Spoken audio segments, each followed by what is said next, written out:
नमस्कार दोस्तों, स्वागत है आपका मेरे YouTube चैनल पे। मैं हूँ आर्किटेक्ट प्रशांत पारधी और आज जिस टॉपिक पे हम लोग बात करेंगे वो है डेवलपमेंट कंट्रोल रूल्स यानी कि DCR।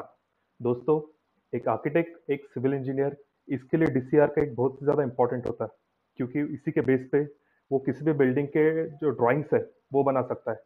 कोई भी बिल्डिंग अगर आपको कंस्ट्रक्ट करनी है तो उसके लिए सबसे ज़्यादा इंपॉर्टेंट एक चीज़ होती है, वो है कि आपको सबसे पहले आपको उसको कंस्ट्रक्शन करने के लिए उसके रूल्स आपको पता होने चाहिए कि क्या-क्या उसके लिए उसके रूल्स हैं, क्या-क्या बायलॉज़ हैं। अब हर कंट्री में वहाँ की जो लोकल अथॉरिटी रहती है, ये उसके लिए कुछ रूल्स बनाती है, जिसे DCR के फॉर्म में लोगों में पब्लिश किया जाता है और उसके यूज़ के साथ एक आर्किटेक्ट, सिविल इंजीनियर या फिर जो भी वहाँ का सर्वेयर या फिर जो ड्राफ्टमैन है, वो जो ड्राइंग्स है, वो डेवलप करता है और उसी के अकॉर्डिंग कंस्ट्रक्शन किया जाता है। दोस्तों, DCR का इतना ज़्यादा इम्पोर्टेंट है कि आपको अगर कोई भी अगर कंस्ट्रक्शन करना है, तो आप वो कंस्ट्रक्शन किस तरह से कर सकते हैं, उसके लिए क्या स्टैंडर्ड्स है, क्या नॉर्म्स बने हुए हैं, क्या-क्या लोकल अथॉरिटीज़ में आपको क्या-क्या प्रोविज़न्स दिए हुए, ये सारी की सारी चीज़ें DCR में काफ़ी डिटेल में हमें समझाई जाती है। और वो काफ़ी बड़ी बुक रहती है जिसमें ज़्यादातर जो चीज़ें वो काफ़ी डिटेल में हमें प्रोवाइडेड रहती है और उसे पढ़ के हम लोग इजीली कोई भी बिल्डिंग का कंस्ट्रक्शन कर सकते हैं, उसका सुपरविज़न कर सकते हैं या फिर गवर्नमेंट अथॉरिटी से जो भी आपको रिलेटेड जो भी काम करना है, वो हम लोग इज़िली कर सकते हैं। तो ये सारी की सारी चीज़ें दोस्तों एक डिटेल में आपको DCR में प्रोवाइडेड रहती है। अब जो नया आर्किटेक्ट है या फिर जो भी इस कंस्ट्रक्शन फील्ड में नए-नए आ रहे हैं, उनके लिए ये चीज़ समझना काफ़ी डिफ़िकल्ट है कि वो लोग इन सब चीज़ों को कहाँ से पढ़ें। वो हमेशा ये चीज़ें ढूँढते रहते हैं कि कहाँ से शॉर्टकट तरीके में पता है क्या उनको सारी चीज़ें पता चल जाए और वो किसी से इसके लिए अलग-अलग लोगों से इसका गाइडेंस लेते रहते हैं। किसी से पूछ के या फिर कहीं-कहीं से डेटा कलेक्ट करके ये सारी इन्फॉर्मेशन कलेक्ट करते हैं। तो दोस्तों, आज के वीडियो में मैं आप लोगों को बताऊँगा DCR के बारे में डिटेल में। अब दोस्तों, इसके ऊपर मैं एक प्लान कर रहा हूँ कि मैं एक पूरे के पूरे एक सीरीज़ लाऊँ जिसमें मैं एक छोटे-छोटे चैप्टर्स के साथ में आप लोगों को बता सकूँ कि DCR क्या है, उसमें क्या-क्या जो इम्पोर्टेंट चीज़ है वो मैं आपको छोटे-छोटे वीडियोज़ के तरीके से आपको यहाँ पे बताने की कोशिश करूँगा। तो आज की वीडियो में दोस्तों मैं फर्स्ट सीरीज़ यहाँ से स्टार्ट कर रहा हूँ और इसके छोटे-छोटे वीडियोज़ हैं, वो मैं एक सीरीज़ फॉर्म में मैं आपके लिए लाते रहूँगा। तो आपके लिए ये पूरी की पूरी जो सीरीज़ है वो काफ़ी इम्पोर्टेंट होने वाली है और आपको काफ़ी मज़ा आएगा। इसमें से आपको काफ़ी सारी नई चीज़ें आपको सीखने मिलेंगी। हो सकता है इसमें से आप कुछ से पहले ही सीखे हो, बट उसमें और काफ़ी सारे अलग-अलग चीज़ें वो मैं आपको इस वीडियो में समझाने की कोशिश करूँगा। अब दोस्तों, इसके लिए हम लोग DCR फॉलो कर रहे हैं जो कि महाराष्ट्र का है। अब बेसिकली मैं महाराष्ट्र से बिलॉन्ग करता हूँ, नागपुर में एज़ एन आर्किटेक्ट मैं प्रैक्टिस कर रहा हूँ और यहाँ पे हम लोग जो भी DCR है उसी को फॉलो करके सारे के सारे कंस्ट्रक्शंस करते हैं या फिर जो बिल्डिंग प्लान हमें सबमिशन करना है, सबमिट करना है, वो सारे के सारे हम लोग DCR को यूज़ करके बनाते हैं। अब दोस्तों, लास्ट ईयर महाराष्ट्र गवर्नमेंट ने एक यूनिफाइड DCR लागू किया है, जो कि सारे महाराष्ट्र में इक्वली दिया हुआ है और आप उसी के बेस के ऊपर पूरे महाराष्ट्र में आप कहीं पे भी आप कंस्ट्रक्शन कर सकते हो और सारे के सारे लोकल अथॉरिटीज़ या फिर म्युनिसिपल कॉर्पोरेशन है, वहाँ पे वो स्पेसिफाई किया है कि कौन से म्युनिसिपल कॉर्पोरेशन में क्या-क्या चीज़ें दी है और क्या-क्या रूल्स के हिसाब से आप वहाँ पे कंस्ट्रक्शन या फिर जो भी ड्राइंग कंस्ट्रक्शन टेक्निक्स है वो आप यूज़ कर सकते हैं। अब दोस्तों, यहाँ की सबसे बेसिक चीज़ें से हम लोग स्टार्ट करेंगे इसमें, जो कि है FSI। FSI को अगर सिंपल वर्ड्स में बोला जाए तो वो होता है फ्लोर स्पेस इंडेक्स। अब इसका अगर नॉमिनल एक बेसिक सा एग्जांपल लिया जाए तो आप एक पकड़ लीजिए कि अगर सपोज़ आपको FSI कहीं पे अगर 1 दिया हुआ है और आपका अगर प्लॉट एरिया अगर 1500 स्क्वायर फीट का है, इट मीन्स कि आपको 1 इंटू 15 100 स्क्वायर फीट, आपको 1500 स्क्वायर फीट का आपको एक कंस्ट्रक्शन की परमिशन मिल रही है और उतने के हिसाब से आप कंस्ट्रक्शन कर सकते हैं। अब काफ़ी बार ऐसा होता है कि आपको वो कहीं पे FSI की ज़्यादा की ज़रूरत रहती है या फिर अलग-अलग तरीके से हम लोग अथॉरिटी के थ्रू अलग एडिशनल जो FSI जो हमें रिक्वायर्ड है वो हम लोग यहाँ पे ले सकते हैं। तो आज की वीडियो में मैं आपको यही दिखाऊँगा। एक मैं जो DCR है उसमें का एक चार्ट जो जिसमें FSI दिया हुआ है, उसको आज हम लोग यहाँ पे पढ़ेंगे और इसी के साथ में फिर आगे के वीडियोज़ में मैं इन चीज़ों को और डिटेल में आपको बताते रहूँगा। तो शुरू करते हैं दोस्तों इस वीडियो को।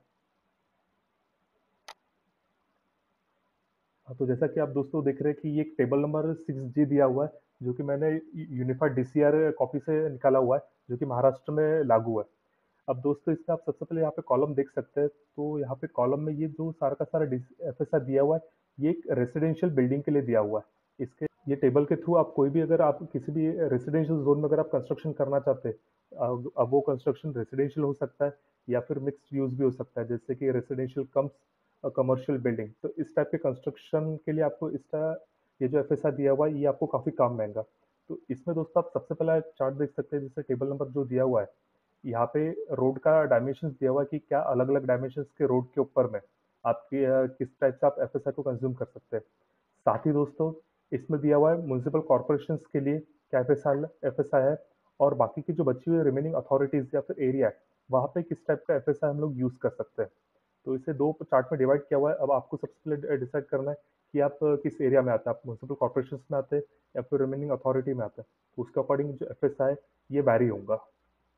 तो इसलिए दोस्तों सबसे पहला इसमें जो दिया हुआ जो सबसे छोटे साइज के रोड है जो कि 9 मीटर के रहते हैं, तो वहाँ पे क्या साइज का एफएसआई आ रहा है। अब दोस्तों इसमें एक कॉमन चीज़ है, जो बेसिक एफएसआई जो दिया हुआ है यहाँ पे वो दिया हुआ है 1.1 का। और ये सारे के सारे आप कोई भी अगर आप रोड यूज़ कर रहे हैं तो वहाँ पे सारे सभी जगह पे 1.1 का एफएसआई यूज़ हो रहा है। बट अब अगर सपोज आपको आपको ये बिल्डिंग कंस्ट्रक्ट कर रहे हो जहाँ पे आपको अगर एडिशनल एफएसआई की जरूरत है, तो वो चीज़ें भी हम लोग यहाँ पे परचेस कर सकते हैं। बट उनको अलग अलग फॉर्म में हमें यहाँ पे प्रोवाइड किया हुआ है। जैसे कि दूसरा जो दिया हुआ है, FSI on payment of premium. It means कि अगर सपोज आपको अगर बेसिक एफएसआई से आपका काम नहीं हो रहा, तो आप प्रीमियम एरिया लेके भी एफएसआई को आप बढ़ा सकते हैं। साथ ही अगर मैक्सिमम परमिसेबल टीडीआर, टीडीआर करके भी एक टर्म है, अगर आप अगर बेसिक एफएसआई और प्रीमियम इन दोनों से भी अगर आपका काम नहीं हो रहा है, तो आप लोग टीडीआर परचेस करके भी पता है एफएसआई को आपको आप इसमें बढ़ाया जा सकता है। अब इन तीनों का जो कैलकुलेशन होता है वो रहता है हमारा मैक्सिमम एफएसआई इन साइट। तो इस तरह से चीज़ें दी हुई है। अब इसमें दोनों में म्यूनसिपल कॉर्पोरेशन के लिए एक कॉलम बनाया हुआ है और रिमेनिंग अथॉरिटी के लिए बनाया हुआ है। तो इसमें दोस्तों जहाँ पे भी अगर आपके सपोज अगर आप कोई ऐसी बिल्डिंग है जो कंस्ट्रक्शन कर रहे हो और वहाँ पे रोड 9 मीटर से अगर कम का है, तो वहाँ पे आपको सिर्फ और सिर्फ बेसिक एफएसआई ही मिल रहा है। वहाँ पे आपको प्रीमियम एरिया और टीडीआर आपको उस जगह पे आपको नहीं मिलेगा। तो आपको अगर वहाँ पे अगर ऐसी जगह पे कहीं भी कंस्ट्रक्शन करना है, तो आपका जो बेसिक एफएसआई दिया है ये दिया है 1.1 का, जो कि म्यूनसिपल कॉर्पोरेशन और रिमेनिंग अथॉरिटी दोनों में सेम है। अब बात करेंगे दोस्तों जहाँ पे रोड आपका 9 मीटर का या फिर 9 मीटर से लेके 12 मीटर के बीच में है, तो ऐसी जगह पे आपके लिए जो बेसिक एफएसआई दिया है ये 1.1 का है। साथ ही दोस्तों इसमें आप प्रीमियम भी परचेस कर सकते हैं जो कि है 0.50। और प्लस अगर आपको सपोज इसके अलावा भी अगर एडिशनल आपको एफएसआई की जरूरत है, तो आप टीडीआर के फॉर्म में भी आप एफएसआई परचेस कर सकते हैं जो कि रहता है 0.40। इट मीन्स कि अगर आप इस टाइप के अगर रोड में अगर आप कंस्ट्रक्शन कर रहे हैं, तो आपके पास जो मैक्सिमम एफएसआई दिया हुआ है ये दिया हुआ है 2.00। अब इसी तरह से दोस्तों अगर आप रिमेनिंग एरिया या फिर अथॉरिटीज में आप काम कर रहे हैं, तो वहाँ पे जो प्रीमियम एरिया दिया हुआ है ये दिया है 0.30 का। साथ ही यहाँ पे टीडीआर जो दिया हुआ है ये दिया है 0.30। तो इसका जो टोटल जो हमारा हो जाता है basic FSI plus premium plus TDR, ये हो रहा है हमारा यहाँ पे 1.70। जो अब इसी तरह से दोस्तों अगर रोड आपका 12 मीटर या फिर 15 मीटर के बीच में आ रहा है, तो ऐसे केसेस में आपके पास जो बेसिक एफएसआई है 1.1 का जो दिया हुआ है, प्रीमियम आप परचेस कर सकते हैं 0.50, जो कि 9 मीटर के रोड के ऊपर भी अप्लीकेबल है। साथ ही दोस्तों यहाँ पे टीडीआर को जो ऑप्शन दिया हुआ है, यहाँ पे टीडीआर हमें थोड़ा कुछ ज़्यादा बढ़ा के मिल रहा है जो कि 0.65। तो जो हमारा टोटल जो हमारा मैक्सिमम एफएसआई मिल रहा है वो है हमारा 2.25, जो कि है हमारे म्यूनसिपल कॉर्पोरेशन लिमिट्स के लिए। अब दोस्तों इसमें हम लोग बात करेंगे कि अगर सपोज आप रिमेनिंग अथॉरिटीज या फिर एरिया में अगर आप काम कर रहे हैं, तो वहाँ पे जो आपके पास प्रीमियम का ऑप्शन दिया है वो ये दिया है 0.30। टीडीआर का जो ऑप्शन दिया है वो आपके पास है 0.60। अब इन तीनों का अगर हम लोग प्लस करते हैं, तो जो हमें मैक्सिमम एफएसआई मिल रहा है वो मिल रहा है 2.00। अब दोस्तों बात करेंगे हम लोग इसमें 15 मीटर से लेके 24 मीटर तक के रोड के लिए। तो जहाँ पे वहाँ पे बेसिक एफएसआई जो दिया हुआ है ये दिया है 1.10। अब म्यूनसिपल कॉर्पोरेशन में अगर आप काम कर रहे हैं, तो वहाँ पे आपको जो प्रीमियम मिलेगा वो फिर से 0.50 मिल रहा है। प्लस अगर आप टीडीआर अगर आप परचेस करना चाहते हैं, तो टीडीआर यहाँ पे आपको मिल रहा है 0.90। अब इन तीनों को अगर हम लोग प्लस करते हैं, तो हमें मैक्सिमम जो एरिया मिल रहा है एफएसआई का वो है 2.50। अब इसी तरह से अगर हम लोग रिमेनिंग अथॉरिटीज में अगर बात करेंगे, तो वहाँ पे जो हमें बेसिक एफएसआई दिया है ये दिया सॉरी प्रीमियम जो दिया हुआ है 0.30, टीडीआर जो है 0.70 और मैक्सिमम एफएसआई जो है वो है 2.10। अब इसी तरह से दोस्तों अगर सपोज अगर आपका कोई कंस्ट्रक्शन आप कर रहे हैं जो कि 24 मीटर से लेके 30 मीटर के रोड के ऊपर में है, तो इस केस में आपके पास जो बेसिक एफएसआई ये दिया है 1.1 का। अब म्यूनसिपल कॉर्पोरेशन में अगर आप काम कर रहे हैं, तो वहाँ पे आपको मिलेगा जो प्रीमियम एरिया है वो मिल रहा है 0.50। टीडीआर अगर आप परचेस कर रहे हैं तो मिलेगा आपको 1.15। इसका अगर टोटल अगर हम लोग निकालते हैं तो मिल रहा है आपको 2.75 एफएसआई।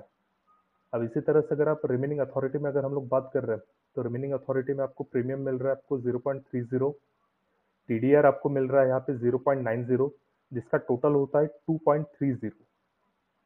इसी तरह से दोस्तों आपको अगर सपोज आप 30 मीटर के ऊपर के रोड के ऊपर अगर आप कंस्ट्रक्शन कर रहे हैं तो वहाँ पे बेसिक एफएसआई दिया हुआ है 1.10। अब म्यूनसिपल कॉर्पोरेशन में अगर लिमिट है आपकी तो 0.50 आपको प्रीमियम मिलेगा। टीडीआर आप परचेस करते हैं 1.40, तो इसका टोटल जो हो जाता है वो मिल रहा है हमें 3.00 एफएसआई। अब इसी तरह से दोस्तों अगर आप रिमेनिंग अथॉरिटीज में काम कर रहे हैं तो आपको एफएसआई जो मिल रहा है वो 0.30, टीडीआर आपको मिलेगा 1.10, जिसका टोटल हो रहा है 2.50। तो दोस्तों इस तरह से यहाँ पे आपको एफएसआई, प्रीमियम एरिया और टीडीआर के ऑप्शन है, जिसके थ्रू अगर आपको सपोज आप कोई भी कंस्ट्रक्शन कर रहे हैं तो उसके लिए आप आपका जो एरिया है वो आप बढ़ा सकते हैं इसमें, और जिससे आपको एफएसआई मिल सकता है। अब दोस्तों काफ़ी बार ऐसा होता है कि ये जो तीनों चीज़ों से भी अगर हमारी चीज़ें कोई फुलफिल नहीं हो रही है तो यहाँ पे एंशिलरी एफएसआई करके भी एक टर्म दी हुई है जो कि डीसीआर में स्पेसिफाई है कि अगर सपोज आप ये तीनों अगर रिक्वायरमेंट से भी अगर आप कोई कंस्ट्रक्शन करना चाहते हैं जिसमें आपका एफएसआई कंज्यूम होकर भी अगर आपका एडिशनल की रिक्वायरमेंट है तो इस केस में आपको एंशिलरी एफएसआई के लिए अप्लाई करना पड़ता है। अब एंशिलरी एफएसआई जो टर्म है दोस्तों, ये सभी लोगों को नहीं मिलती, ये स्पेसिफिक रीजन के लिए मिलती है। अगर सपोज आप उस चीज़ के लिए अप्लाई करते हैं और ये डिपेंड करता है वहाँ की लोकल अथॉरिटीज़ के ऊपर में कि वो शायद भी प्रोवाइड करना चाहते हैं या फिर नहीं करना चाहते, बट आप उसके लिए अप्लाई कर सकते हो और उसके लिए जो प्रोविजन दिया हुआ है इसके अकॉर्डिंग यहाँ पे नोट दिया हुआ है, जिसमें अगर आपको सपोज एडिशनल अगर अब चाहिए आपको एंशिलरी एफएसआई जो कि है 60%, मतलब अगर सपोज आपका टोटल जो एफएसआई आपका बन रहा है उसका 60% तक आप एंशिलरी एफएसआई के लिए आप प्रपोज कर सकते हैं। अब टोटल जो एरिया है वो है एक्चुअली आपका ये, जो कि basic FSI plus premium plus TDR, ये तीनों को मिला के जो हमारा मैक्सिमम जो एफएसआई बनता है इसका 60% आप और एंशिलरी के फॉर्म में आप परचेस कर सकते हैं। बट इन सब चीज़ों के लिए आपको एडिशनल जो डिमांड है वो आपको पे करनी पड़ेगी और उसके साथ में आप एंशिलरी एफएसआई को आप कंज्यूम कर सकते हैं। अब इस तरह से अगर दोस्तों का मैं एग्जांपल ले लूँ, अगर मुझे 9 मीटर से लेकर 12 मीटर के रोड के ऊपर में अगर कंस्ट्रक्शन करना है और वहाँ पे अगर मैं जो बेसिक एफएसआई, प्रीमियम एरिया और टीडीआर एरिया से भी सेटिस्फाई नहीं और मुझे एडिशनल एफएसआई की जरूरत है तो उस केस में मैं एंशिलरी के लिए अप्लाई कर सकता हूँ। अब अगर मैं उसका एंशिलरी का अगर 60% कंसिडर कर दूँ तो जो टोटल एफएसआई जो मेरा मैक्सिमम एफएसआई जो बन रहा है वो बन रहा है 3.2 का, जो कि काफ़ी अच्छा, और आप इस केस में आप काफ़ी अच्छे बड़े कंस्ट्रक्शन भी कर सकते हैं। तो इस तरह से दोस्तों एफएसआई करके जो टर्म है ये हम लोगों ने आज की वीडियो में यहाँ पे स्पेसिफाई किया हुआ है। दोस्तों आज की वीडियो आपको कैसी लगी आप कमेंट बॉक्स में ज़रूर बताइए, और इसी तरह से अगली वीडियो में कुछ अलग अलग छोटे छोटे टॉपिक्स को कवर करने की कोशिश करूंगा। तो आज की वीडियो आपको कैसी लगी आप कमेंट बॉक्स में ज़रूर बताइए। साथ ही दोस्तों आपके जो भी सुझाव होंगे वो आप हमें कमेंट बॉक्स में लिख सकते हैं या फिर आप मुझे मेल कर सकते हैं, मैं उसके ऊपर फ्यूचर में वीडियोज़ बनाने की कोशिश करूंगा। थैंक यू दोस्तों, सी यू।